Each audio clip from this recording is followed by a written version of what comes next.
Wananchi wenzangu, mabibi na mabwana, jina langu ni Kyagulanyi Ssentamu Robert aka Bobby Wine, kiongozi wa National Unity Platform na People Power Movement.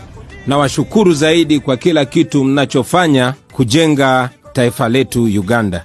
Leo nataka kuzungumza kwa mara nyingine direct na walinzi wa taifa letu, wanajeshi wa UPDF, askari wa Uganda Police, wa Uganda Prisons and all security personnel.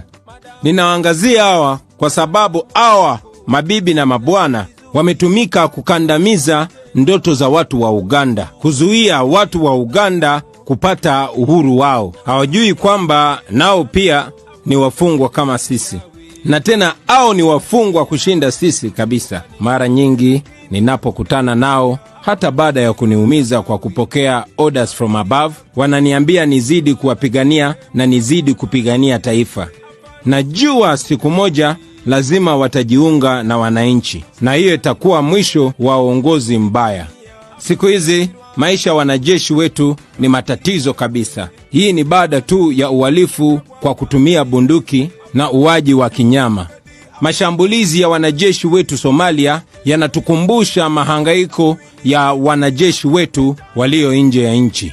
Nyote mnakumbuka katika manifesto yetu ya 2021, maslahi ya walinzi wetu tuliapa kipao mbele. Tuliweka wazi kwamba walinzi wetu hawezi kuwa wanapata mishahara duni kisha tunawatarajia wafanye kazi nzuri. Hii ni sababu tulielewa kwamba aliye na njaa ana hasira. Vurugu wanazotumia kwa wananchi ni kwa sababu wanakosa amani kazini. Ni aibu kabisa kupata kwamba wanajeshi wetu wanapata mishahara midogo sana, 380,000 kiwango cha $100, na tunawatarajia kununua vitu sehemu kila mtu anaponunua. Kama kawaida, General Museveni na wenzake walikuwa wanawaambia mjitolee, sacrifice. Wanapenda kutumia maneno makubwa makubwa kama uzalendo. Hii haingekuwa tatizo. Lakini je, wewe unayesema tujitolee, unajitolea? Wewe unasema wawe wazalendo, wewe ni mzalendo? Unatuambia tujitolee, ambapo wewe unatuibia mabilioni ya hela za ushuru. Unawaambia wawe wazalendo, lakini wewe unatuma watoto wako nje ya nchi kusoma kwa sababu umesambaratisha education system ya nchi. Unawaambia wajitolee, lakini umewaibia hela zao kujijengea majumba ya kifahari kwenye nchi na nje ya nchi. Unaambia hakuna hela, lakini angalia bajeti mpya.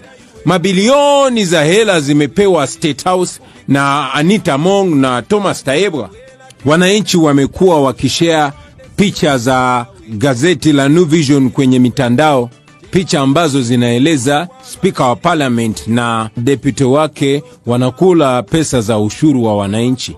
Mnaweza kusema vipi hakuna pesa, lakini mna spend almost 2 billion shillings kwa siasa zenu, na zaidi ya 1 billion shillings kwa kula raha tu, zaidi ya bilioni 250 kwenye malazi na viatu, bilioni 9.6 kwenye usafiri wa kwenda nje, na zaidi ya bilioni 4 za kugawa tu. Na huu ni mfano moja tu wa extravagance ya Museveni na watu wake. Na kisha mnasema eti hakuna pesa. Tuko serious kweli? Nimetembea nchi nzima na nimeona miserable housing conditions za wanajeshi na polisi wetu, na hata za Kampala. Cha kushangaza, hii regime iko na uwezo wa kununua mabunduki mapya na gari za tiagasi mpya kuwakandamiza wananchi, lakini wanasema hawana pesa za kuamudu au ambao wanatumia hizo bunduki na tiagasi. Mnaposema hakuna pesa za kujenga mashule na hospitali za wajeshi na polisi, lakini kuna pesa za kununua Mercedes Benz za regime officials na kununua gari kama 3 au 4 za escort. Kwa hivyo, wacha kuambia wajitolee kama wewe unaishi maisha ya raha kwa pesa za ushuru. Wacha wewe. Sasa nchi yetu inashutumiwa kulipa nchi ya Kongo mabilioni ya madeni kulingana na International Court of Justice, kwa sababu kikundi cha senior officers wa Museveni waliiba mbao na gold na madini mengine kutoka Kongo, wakiwatumia nyinyi wanajeshi. Walipokuwa wakijitajirisha, waliwaambia mujitolee, muendelee na vita. Wacha wewe. Tunaongelea hali ya kuboresha wanajeshi wetu, sio tu kwa sababu ya siasa. Hapana, tunasema hivyo kwa sababu tunajua inawezekana. Tuna mali ya kutosha kuwalipa vizuri na kuhakikisha maisha yao ikuwe sawa. Tuko na maswali mengi kuhusu classified budget, karibu trilioni 3 kila mwaka. Lakini je, hizo pesa zinafanya nini kweli? Kwa nini msitumie hizo pesa kujenga mashule na mahospitali na manyumba za wanajeshi na polisi wetu na familia zao? Ungeona tofauti kwa mwaka moja tu. Angalia bajeti ya mwaka ujao. Tunapochukua maneno na tweets za Army spokesperson, UPDF iko na wanajeshi kati ya 50,000 na 60,000. Hata kama wangekuwa wanajeshi 100,000, bajeti ya sasa inatosha kuboresha mishahara ya kila mwanajeshi wa rank ya private kufika milioni 1 kuanzia tarehe 1 Julai mwaka huu. Sasa hivi mshahara wa mwanajeshi wa UPDF wa rank ya private ni 385,000 kila mwezi. Hiyo inamaanisha private wa UPDF anapata milioni 4.6 kwa mwaka mzima. Bajeti ya mwaka ujao ya kuwalipa wanajeshi itakuwa bilioni 952. Kidogo tu ifike trilioni.